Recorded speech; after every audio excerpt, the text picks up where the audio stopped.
পটলের মিষ্টি বানানো কমপ্লিট। আর কত সুন্দর লাগছে দেখতে, অসাধারণ লাগছে কিন্তু দেখতে, দেখো হেভি হেভি সুন্দর লাগছে। হ্যালো বন্ধু, আমি আজকে আবার একটা নতুন রেসিপি নিয়ে এসেছি, পটলের মিষ্টি। তো চলো শুরু করা যাক, আমি কিভাবে রান্নাটা করি তোমরা সবাই দেখতে থাকো। তো আমি এই 500 গ্রাম মতো পটল নিয়েছি। পটলগুলো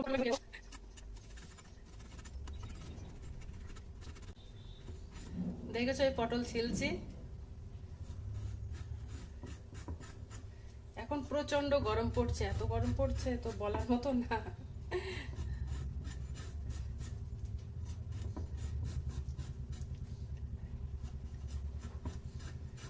পটলগুলো কাটা কমপ্লিট। এবার ভালো করে পরিষ্কার করে ধুয়ে নেব, তারপরে দেখাবো কিভাবে কি করি না করি।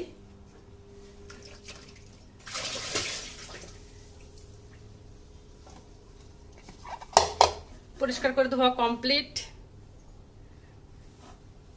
এবার পটলগুলো মাঝখান থেকে কেটে নেব,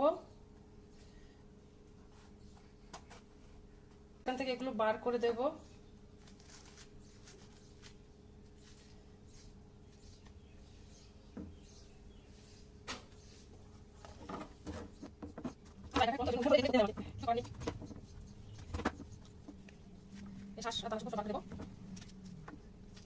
এবার আমি পটলের গুলো একটু চামচ দিয়ে খুচিয়ে খুচিয়ে নেব, কাঁটা চামচ দিয়ে।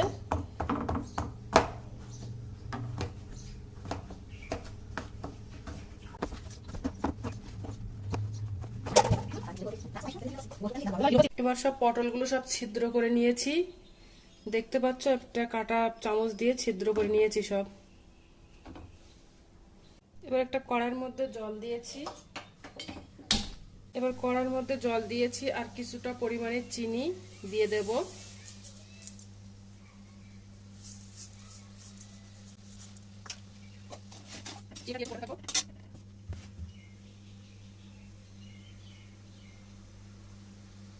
আর সামান্য পরিমাণে একটু লবণ, আর ওর মধ্যে 4টে এলাচ দিয়ে দিলাম।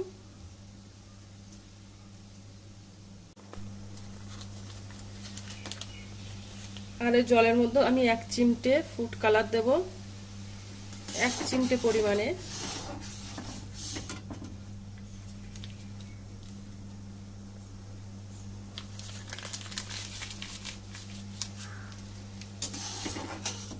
না দিলেও চলে, কিন্তু ফুড কালারটা দিলে একটু দেখতে ভালো লাগে, পটল এটা তো ওই জন্য দিলাম। দিয়ে এবার জাল দেব।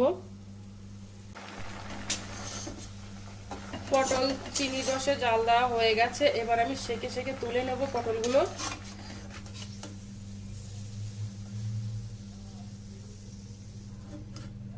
তোমরা ফুড কালার দিতে না চাইলেও কোনো ব্যাপার নেই, দেওয়ার কোনো কারণে। ফুড কালারটা দিলে একটু সুন্দর লাগে, তার জন্য দিয়েছি আমি। তোমরা যদি মনে করো যে ফুড কালার দেব না, তো কোনো ব্যাপার নেই।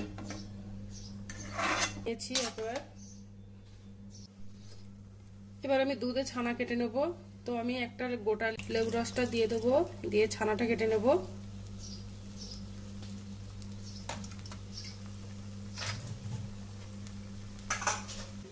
ছানা কেটে গেছে, এবার ছানার জলটা ঝরিয়ে নেব। এবার ছানা কাটা হয়ে গেছে, ছানার থেকে জল ঝরিয়ে নিয়েছি, আর ওর মধ্যে এবার চিনি দেব।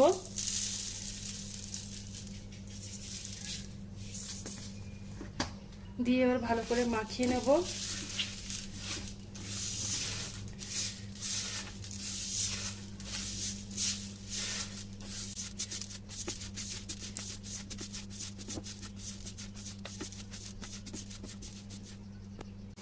এবার ছানাটা মাখানো হয়ে গেছে, আর যে পটলগুলো আছে ওর মধ্যে এবারে এই ছানাগুলো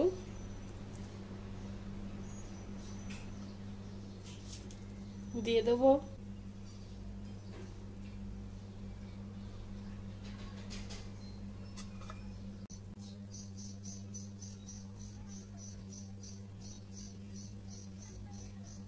তো আমি এইভাবে এক এক করে সব দিয়ে দেবো। তো এবার খেয়ে দেখবো কেমন হয়েছে।